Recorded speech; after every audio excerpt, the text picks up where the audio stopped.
आज हर जगह एक राष्ट्र एक चुनाव की बात हो रही है। One nation one election. तो क्या आप जानते हैं कि भारत में भी एक ऐसा समय था जब लोकसभा और विधानसभा चुनाव एक साथ होते थे, लेकिन आज सालों बाद एक राष्ट्र एक चुनाव को लेकर चर्चा फिर से शुरू हो गई है। मोदी सरकार का मानना है कि यह देश के लिए अब तक का सबसे बड़ा चुनावी सुधार होगा, जो लोकतंत्र को और मजबूत करेगा और देश की अर्थव्यवस्था को लगभग 4.5 लाख करोड़ रुपए का आर्थिक लाभ पहुंचाएगा।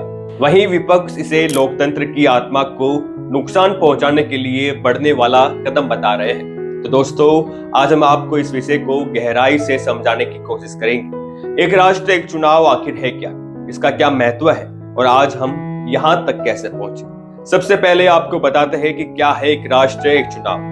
एक राष्ट्र एक चुनाव का मतलब है कि लोकसभा चुनाव और राज्य के विधानसभा चुनाव एक साथ करवाए जाए। अभी जैसा हम सब जानते हैं कि देश में चुनाव अलग अलग समय पर होते हैं। ये एक महत्वपूर्ण विधेयक, जिसे 129वां संविधान संशोधन विधेयक या एक राष्ट्र एक चुनाव विधेयक भी कहा जा रहा है, अगर ये लागू हो जाता है तो ये भारतीय चुनाव प्रक्रिया को एक नई दिशा देने की क्षमता रखता है। आज भले ही हमें एक साथ चुनाव कराने का विचार नया सा लगता हो, लेकिन आपको मैं बताता हूँ कि ये चलन भारत में पहले से ही प्रचलित था। साल 1951-52 में जब पहली बार भारत की चुनावी यात्रा की शुरुआत हुई थी, तो उस समय लोकसभा और राज्य विधानसभा के चुनाव एक साथ हुए थे। यह सिलसिला 1967 तक जारी रहा, लेकिन 1968 और 1969 में कुछ राज्य विधानसभाओं की समय से पहले ही बर्खास्तगी के कारण ये व्यवस्था टूट गई। तब से अलग अलग समय पर चुनाव होने लगे। वन नेशन वन इलेक्शन की व्यवहारिकता पर विचार करने के लिए भारत के पूर्व राष्ट्रपति रामनाथ कोविंद की अध्यक्षता में एक पैनल बनाया गया था, जिसने इसकी व्यवहारिकता पर गहराई से विचार और अध्ययन किया।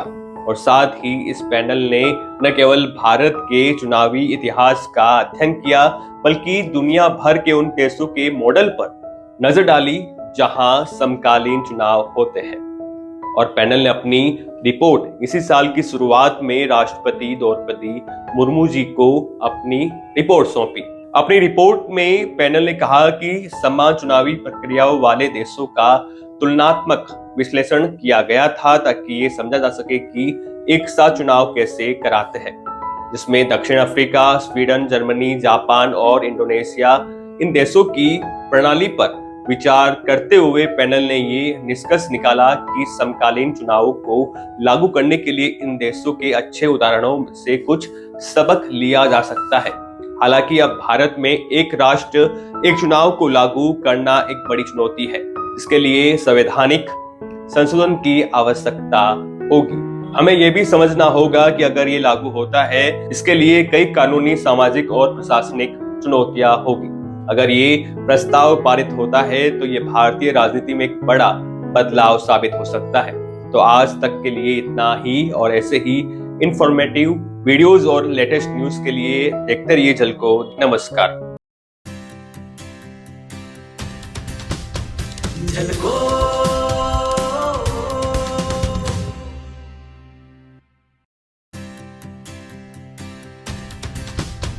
झलको